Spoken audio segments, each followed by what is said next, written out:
Seorang wanita asal kota Medan bernama Liza Dewi Pramita pura-pura mati demi tidak membayar utang. Kisah wanita pura-pura mati demi tidak bayar utang ini kemudian viral di media sosial Facebook. Menurut korbannya bernama Maya Gunawan, Liza Dewi Pramita meminjam uang kepada dirinya sebanyak 4,2 juta. Sebenarnya, kata Maya, dia tidak begitu mengenal Liza Dewi Pramita. Maya mengatakan dia sebatas mengenal Liza dari grup arisan online. Ketika pelaku meminjam uang kepada Maya, korban sempat menanyakan soal Liza kepada teman-temannya. Saat itu, teman-teman Maya memberikan rekomendasi terhadap Liza. Karena percaya, Maya kemudian mengirimkan uang kepada Liza sebesar 4,2 juta rupiah. Belakangan, Liza malah pura-pura mati.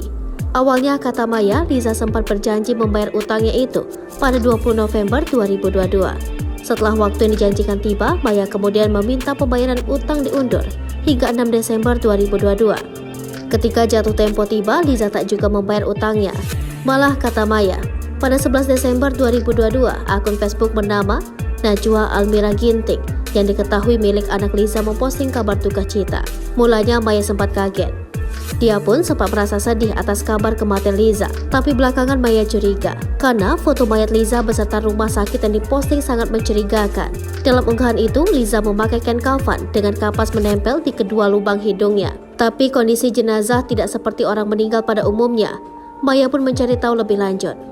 Ternyata foto rumah sakit yang diunggah di akun Facebook Najwa Almira Ginting itu ternyata foto dari Google. Karena merasa dibohongi, Maya pun geram dan memposting kasus penipuan itu. Tak pula kabar ini kemudian menjadi viral di media sosial. Liza yang pura-pura mati sampai sekarang tak ada memberi kabar lanjutan kepada Maya.